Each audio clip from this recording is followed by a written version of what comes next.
right, Andrea, here we are. And today we're going to do something a little bit different. We're going to have a chat, but instead of from the single perspective, we're going to ask you about what life was like before you met your amazing partner. We're going to talk about him in a little while, but first we're going to, I guess, have a look at what life was like before when you were single, if we may. So a lot of the interviews I've been doing lately are of single people and what's going right and what's going wrong, but we're going to just have a bit more of a positive about what our lives can look like after we've met. And I can say it as well, amazing men in our lives. So I can give you plenty of stories about the bad stuff too. yeah, I think we should have that healthy balance between what life was like before, some of the mishaps, some of the pitfalls, and maybe some of the funny moments, and then how you landed your amazing man. So I'm not going to spoil too much about him. I'll let you do all the gushing when you're ready. So you ready to get stuck in? Let's do it. All right. So the first question I like to ask everybody is describe your ideal partner. In your case, did you have that picture before you met him?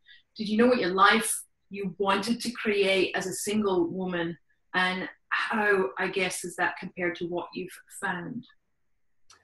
It's probably interesting because I think over the years it's probably evolved. You know, I've done the list writing. I've done the he must be A, B, C, you know, pages.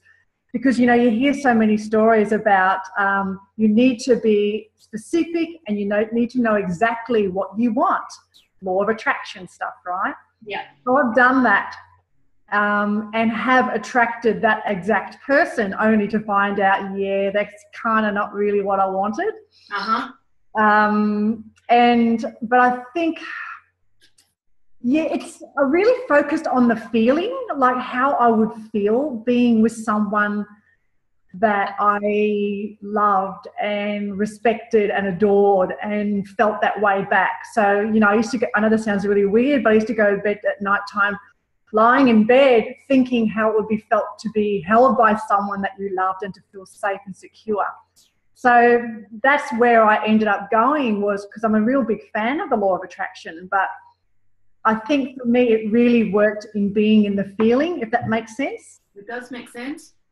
Yeah, so someone obviously who was compassionate, had to make me laugh. I think, you know, laughter is a really important key to the equation. And you're a bloody funny woman. Yeah, it had to be fun and grounded and love animals and, you know, be really accepting of my who I am. Mm. But also someone who is going to be beside me and help me be as the better version of that I can be as well. Yeah. Because, you know, it's not about, I don't believe in this whole Hogwarts stuff about I have to have someone to complete me. Yeah. I wanted someone who enhanced my life, who lifted me and to make me want to be better. Would you say when you were single, you felt you had feelings of self-love, self-acceptance and contentment within yourself? Yeah, it took me a long time to get there though. Uh-huh. I had to do all that work. Whilst you were single? Yes. Well, yes and no. I did it while I was in relationships, but the funny thing was that once I was in a relationship, all the self-work stopped. Yeah. I was really only able to work on myself with the best results when I was on my own. That's what I've noticed. That when you met someone, you go, woohoo, you know, and you get caught into all the daily stuff of being in a partnership, a relationship, and you forget about all that internal work. Yeah. I'm going to write a note because that's a great tip. So you forgot to keep working on yourself and that self-development. Yes, because your focus was somewhere else. Yeah. So you say yes, you found self-love, self-acceptance, and no. So were you a happy single? I've had, before I met my partner now, absolutely.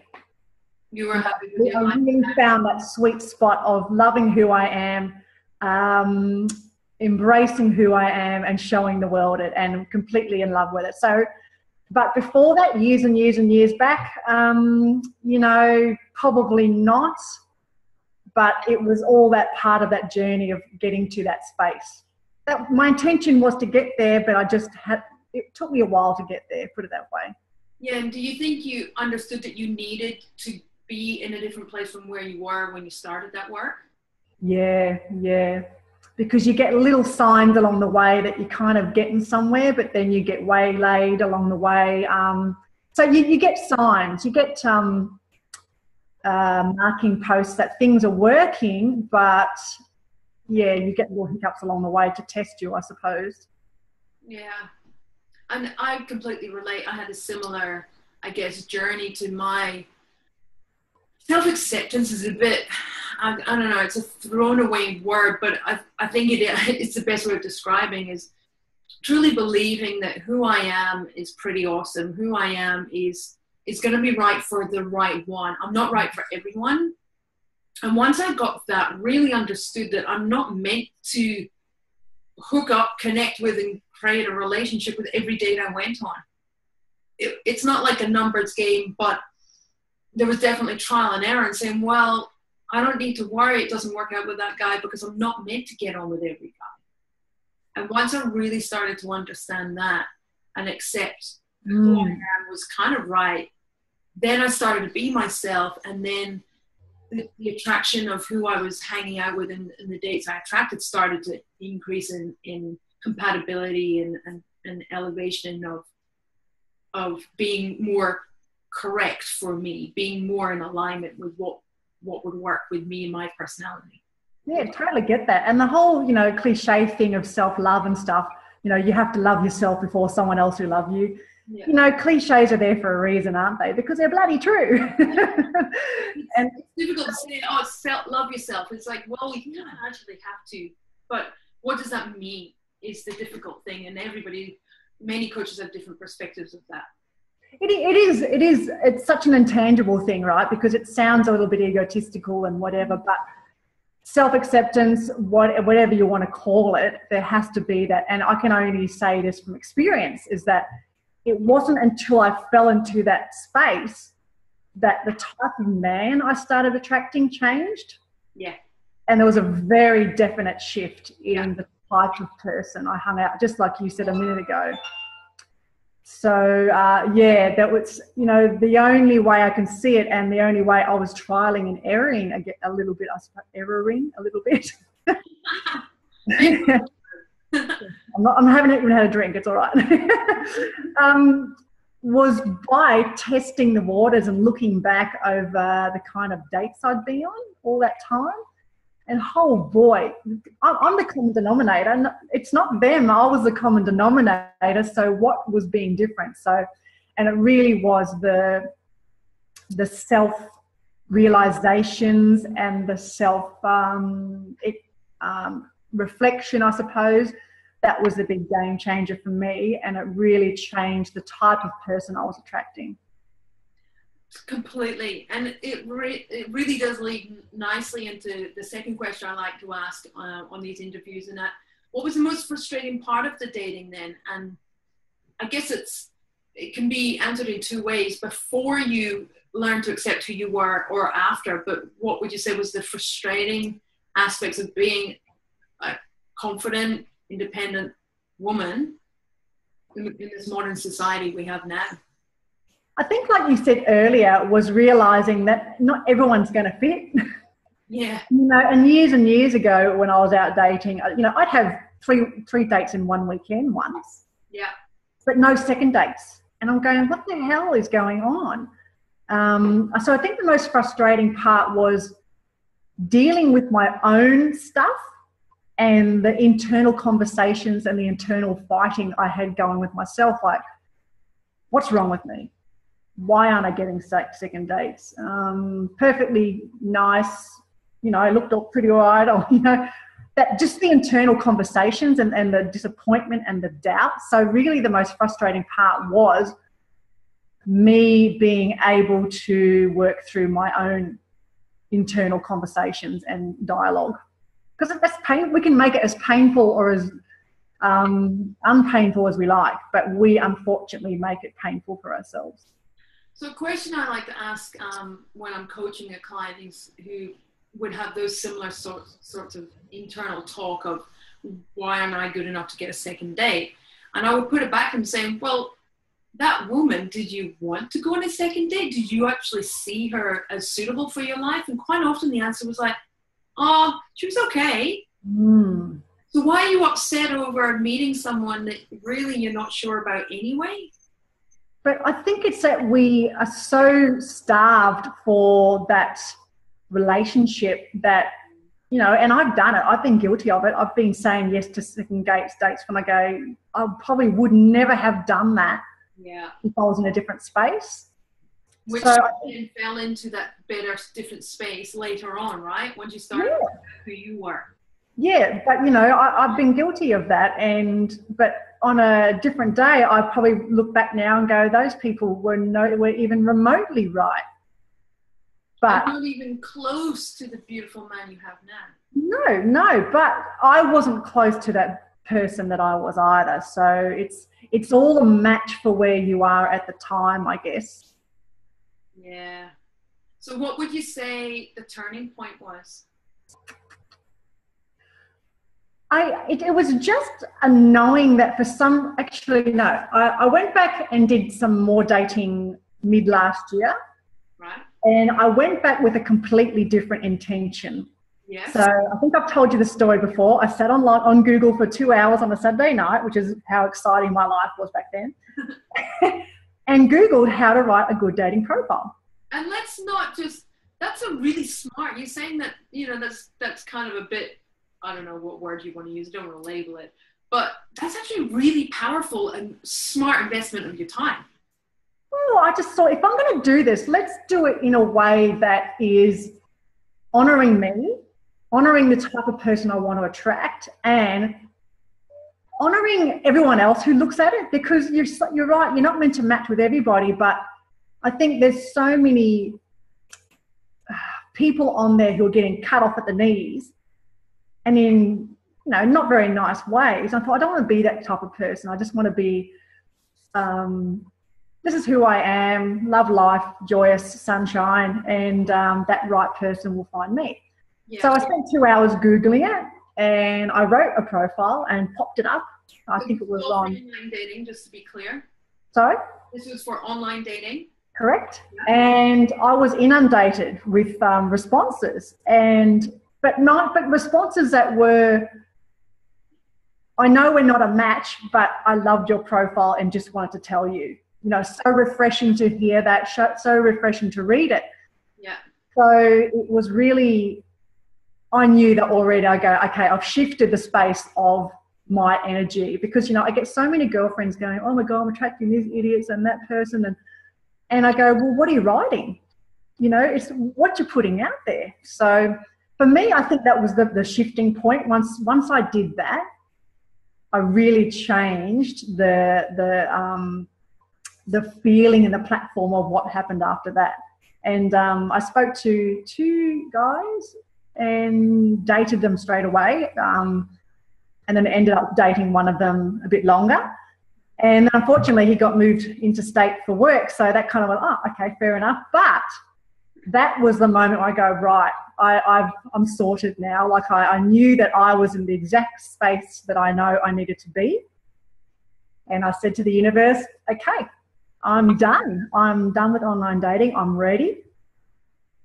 Love who I am, and I will put it out there, and you'll find me. Right. So how would you say the turning point was before, when you started online dating and you set the intention, which I'll come back to, or was it after, when you said, okay, I'm ready, you'll find me? Which do you think, or were they both turning points? I think the turning point probably was when I did the profile and I did the research and I wrote it. The minute I put that intention out there, I think that was definitely the turning point. And so for those who are into affirmations, and maybe the guys aren't, but just that clarity, let's rephrase it as intentional. What was that clarity that you had when you started online dating with a renewed vigor? What was that different intention? Good question, actually, because I think it relates back to what you said a bit earlier, going, you know what, I don't want to be the right person for everyone. I don't need to have everyone like me. My intention purely was, I'm just here to attract the right person, the one that I want. So I think it was letting go of that that need to be liked, that need to be, it's a bit like Facebook. How many likes do you get? We're all looking for validation. So that's just the dog. We're looking for that validation, and I think it's very much the same as that online world, that if you don't get messages, there's something wrong. But I go, I don't care. Let's just see what happens. So I kind of detached myself from an outcome in some way. Mm-hmm. And then you can't be disappointed, right? Absolutely.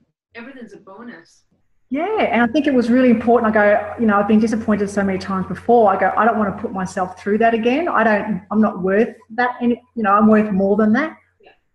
So all those little things added up to that whole space of being at the right mindset and the right feel and the right time. So. All right. So jumping forward a little, you went on a couple of dates. Yeah, you know where this is going. She's smiling already. So how did you meet him? And what is his name? Are you keeping him discreet? Are you keeping him to yourself? Does he have a name? Oh, he has a name, but I'll protect the innocent. Well, you're Andrea. Shall we call him Mr. Andrea? Mr. A? Well, he is an A, you know that, so we'll do an A, Mr. A. Well, I didn't meet him online. Like, as I said, I stopped the online stuff once I realised that, okay, what I'm doing now and what I'm putting out there is the right thing. Yeah. So I'll just do my thing and he'll find me. So we actually met 10 years ago. I did my personal training qualifications through his organisation, and even back then I thought he was a bit of all right. I had a little tiny crush, I suppose. But obviously, life was life, and he was married, and I was doing my own thing, so that's just life, right? And yeah, just so only happened that in the last year or so we just sort of started connecting again, and things had changed in his world. And we met up again, and yeah, 8 months down the track, here we are. Yeah, it's interesting. I know we actually have a very similar time frame to when I met my man, and I'm sorry about that phrase, my man ownership, but the partner of my life. Well, hang on, let's be real. If anyone came near him, I'd certainly put up a fight. Don't you worry about that. High five, girlfriend. Yeah, in case, that ownership and codependency, we are not those women. But, there's a sense of he's with me and I'm with him. And I think that sense of belonging, not owning, is what we seek. Yeah. If I may digress, let me ask you, what do you think, this isn't a question I normally ask, but what do you think, the purpose of relationship? That is one I ask, but what does love mean to you? And that's a big one, and you have no idea this is coming, so it's a tough one. I think for me, love is feeling like you're home. Right. So it's really just feeling it like you're home. I can't really put it any other way. There's, without a doubt that you can be who you are, and you're accepted for who you are, and loved and admired for who you are. And I don't know, it's just such a feeling of fitting that I can't explain it any other way. I like that. I haven't had that one described to me before. I'm writing it down furiously. But yeah, it's, for me, I feel like I'm home. This is where I'm supposed to lay my head. Nice. And so what's your purpose of a relationship? Do you have that? My reason for a relationship? What do you believe, intimate relationships specifically? Yeah, I think it really is, like I said earlier, about it's enhancing who you are. So like I know that I don't need a man, but I want a man. But I want the man who looks at me and wants to be around me and admires who I am and what I do, and supportive, and makes me feel like a woman. That when you're in their arms, you're safe and you're protected and desired. So I think that whole purpose of relationship, it really is to lift up someone else's life to the point where whatever you give to them, they will give tenfold back to you. Yeah. That's a long story, but yeah, it's. I guess for me, there's three elements of self. So you've got your spiritual, you've got your intellectual, and you've got your physical. And so my belief of love is that you're accepted on all three fronts. All that you are, flaws and all. So yes, somebody might say, well, I received many compliments about my eyes. You've got beautiful eyes, as do you, Andrea. But it's so there's the positives, but then also still accepting and loving the negatives. We won't talk about our physical flaws, but we all have our beliefs. And it's like, oh, and you like that about me, or you're not bothered by that, and that's a powerful thing. And I think that external acceptance for me is like, really, you accept me for who I am despite that? That is the power of love. Definitely. And I think for me as well, it's that a big part of that process and journey in accepting who you are is that, I look in the mirror and sometimes I go, that's not great, but I will happily stand there and be okay with who I am. And I think that's a part of what's attractive to a man as well. Yeah.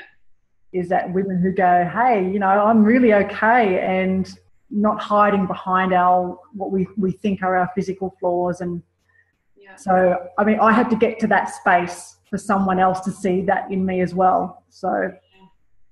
And for me, that's another definition of love is being so vulnerable with your own hang-ups, with your own fears, all that stuff that vulnerability or can be vulnerable, and just giving that over and trusting that that's not going to be used against you, that it's not going to be seen differently. It's like, yeah, I know that about you.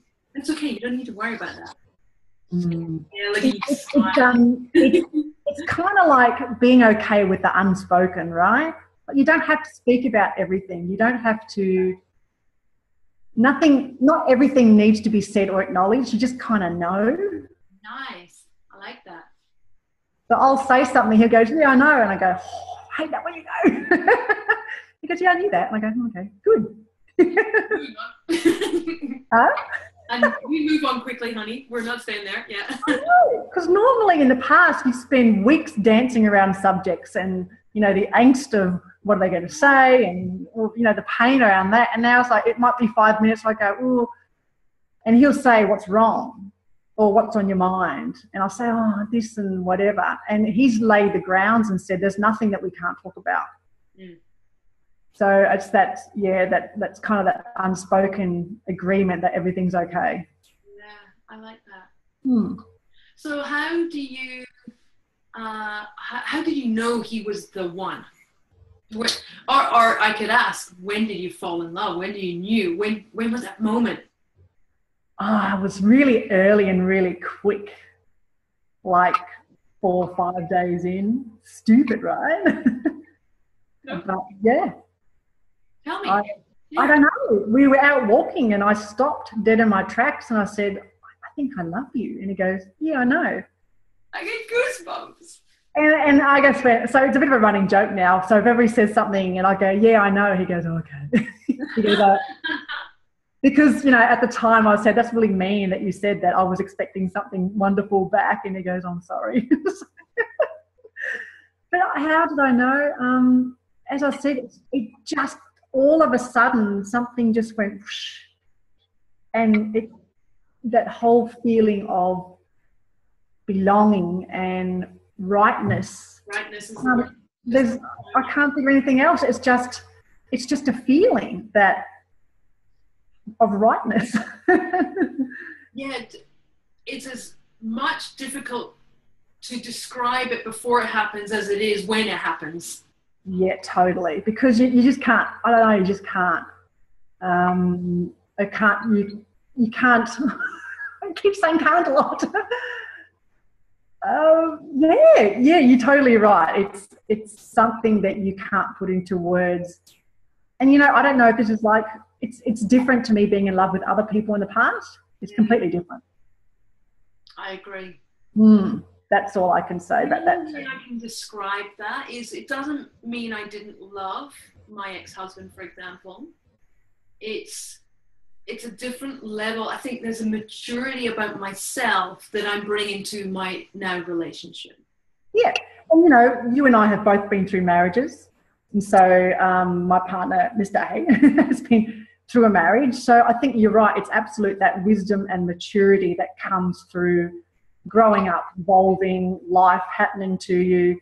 And I definitely didn't have any of that, 5-10 years ago. So I think that maturity is definitely a point in our favour in terms of that. So the guys will be looking for mature women, huh? I don't know. There's some crazy mature women out there too. So what do you mean by that, perhaps? We'll just stop there. We won't go there. No, that's a whole nother recording, right? No disrespect to anyone, but I think there's lots of people who are confronted by the internal work, so perhaps will never do it. And yes, absolutely. And there's many reasons, and as Christians that we both are, we understand those and we sympathise with those. Yeah. Anyway, I think we should move on and stay in this happy. Yes, please. I think I put my foot in that one, didn't I? How did so you said you didn't have a checklist. It was how you would feel, and I guess I'm going to say, how did you get the feelings of some of those other things, like he's good with animals and he wants to be outdoors? So did you imagine those as well as how it would feel being in his arms? And how did those feelings and imaginings before you met him? Is there something different about him that you kind of like, oh, well, I wasn't expecting that?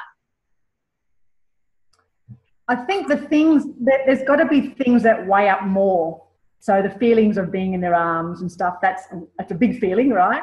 But the things about, the animals and compassion and being funny, they weigh a little bit lower on the scale, if that makes sense. They're still important, but there's things that weigh up more importance, if that makes sense. So you can sit in the feelings of being in someone's arms, or sit in the feelings of, cuddling on the couch late at night. You can sit in those stuff, but I think the other things are just things that you just know that, they're important too. Yeah, it's a nice to have versus, I guess, the things that are really important. I think, again, we're using coaching term as values. These are my values. These are deal breakers for me. Absolutely. Nice to have lesser importance. And then, of course, there are the absolute not acceptables. Correct. Yes, exactly. And what I help some people understand is those absolute must-haves has nothing to do with how tall, color of eyes, where they live, what job they do, or even what industry they're in. Even to the degree, I guess, in some cases of children and past and that sort of thing. For me, it was a deal breaker. But second time round, so my previous relationship, even though I'm divorced because I didn't want children, the next serious relationship I had, there was children involved because I felt I was being too restricted. And so I opened up that perspective. But then at the end of that one, it's like, no, I don't want children in my life at all. That sounds really harsh until I met someone who doesn't either. And it's like, awesome. This is possible. Yeah, and I think that's right. I think, I used to be quite rigid in the things that I wanted earlier on. Yeah. But this time round, it was something very, it was very apparent, like you just said, that I just, all bets are off the table almost. Didn't care about hair, didn't care about, Yeah. even being bald. Didn't bother me. Yeah. So I had no real boundaries around the physicalities, except things like, for me, wanting to be healthy and looking at that the health was our priority. Yes. That was definitely non-negotiable. Yeah, right. And I kind of had the feeling that in terms of business, that he would be a business owner as well, because I think that then you can bounce ideas of each other. And that was part of the thing that was really important to me, that we perhaps could build a lifestyle together that would include the freedom to travel because we had our own businesses. We were independent. So that was actually quite important. But I really relaxed on a lot of stuff. Didn't care what colour eyes, didn't care if they had hair or not. So I think when you relax and do, become less rigid about things, I think you do open up the space to allow more in. Yeah. The reference point I give is my ex-husband was 6'5". So that's, like this much taller than me. My now life partner is actually 3 inches shorter than me. And there would be some people who'd be like, that's, as it's a deal breaker, he's not the same height. And I've never had an issue. You would think after being with a tall man that I would be used to it and like it. And as soon as I met my new partner, it was just like, I didn't even, I mean, of course, I observed that he was shorter than me, but it didn't even enter my mind that that was a deal breaker. And so to have, it's just not an issue. It's not even a non. It's just, whereas some people have that really restrictive. It's like, do you realize you're cutting off half the population because of a physical trait? And I guess we're maybe going a bit too detailed now, but like you're saying, that rigidity restricts everything else. Those feelings and those other traits that we seek can be within those physical restraints that we're setting up. But I think if I look back now, when I did have those restraints on about, it has to be this, has to be that, it was linked back to the fact that I hadn't done the internal work. So I think when you're so specific about attributes or physicalities or things like that, for me, I can say personally, it was probably because I was so disconnected from my own stuff and my own values and knowing what I wanted, that it was just the easier option to go, nah, you've got to be tall, you have to be this, you have to be that, rather than looking at, oh no, he's got to have a kind heart, he has to value family, he has to blah, blah, blah. So that's just an observation from my stuff, I suppose. Yeah, and I guess I finish on this question, what would you do differently? And I guess you've kind of answered that. Anything else you would add?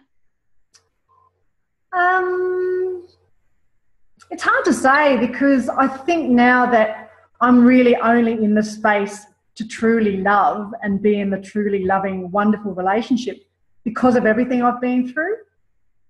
So I really honestly wouldn't do anything different, because that's what I had to learn and had to go through to get to this. So I literally pinch myself every day that I'm with someone who's as wonderful as he is. That's awesome. Yeah. So, yeah. I remember on my wish list was, I'm with a man who I look at and I'm proud and slightly, not shocked, I can't remember the word now, but in awe of his, what I define as beautiful. I think he's a gorgeous man, a good looking, beautiful man from the outside, but from the inside. And he feels the same way about me.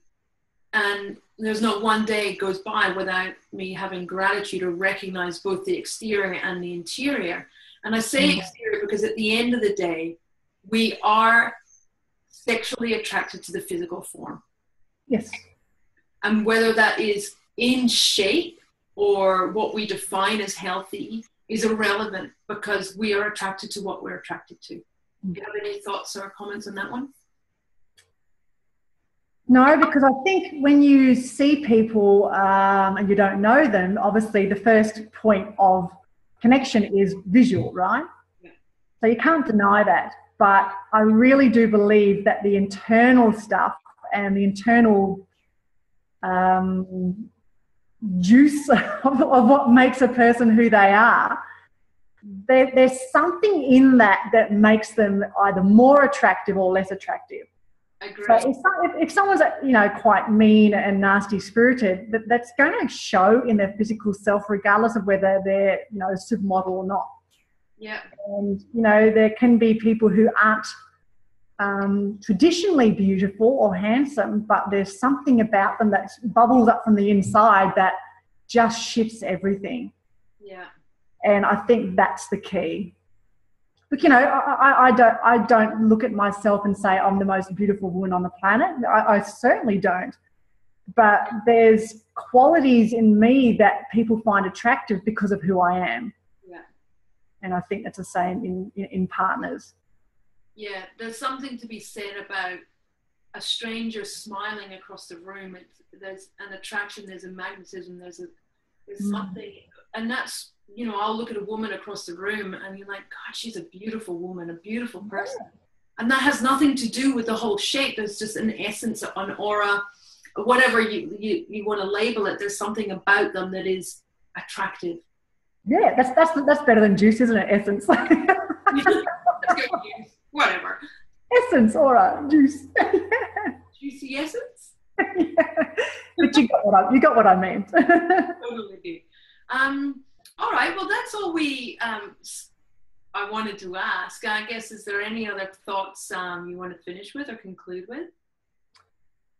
Look, I don't think so. But if I had ever heard someone talking about this way back in those days of when I was, you know, in that space, it all sounds so unattainable and so unreachable. Yeah. And I think just to people to have faith and to really trust, because it's a bit of a minefield out there dating wise. But I think the only thing that I can say for me that changed everything was really doing the internal work and focusing on me and being the best version of me I could be before anyone else could see that too. Yeah. Thank you. To really have the magical relationship that I wanted. Yes, and that you deserved. Yeah. And that's a nice segue. Thank you. So what I always leave with is the framework, the Dating with Kismet framework. And that helps people understand and get into alignment of both who they are, what they have to offer, what they're looking for, where to find them. So it's that whole process we've just been talking about of not giving up, staying what you're looking for. And it honestly has happened time and time again, which is why I do these interviews with people who have found their amazing partners. And it's always the same thread of messages: is get really clear on what it is you want energetically, mentally and physically. Imagine what your life would be like with them, because you can't recognize it when it presents itself. You don't know what it is you're looking for. Exactly. Yeah. All right, lovely. Thank you for your time. I'm going to keep recording there, and I will speak to you soon. Okay, darling. Bye.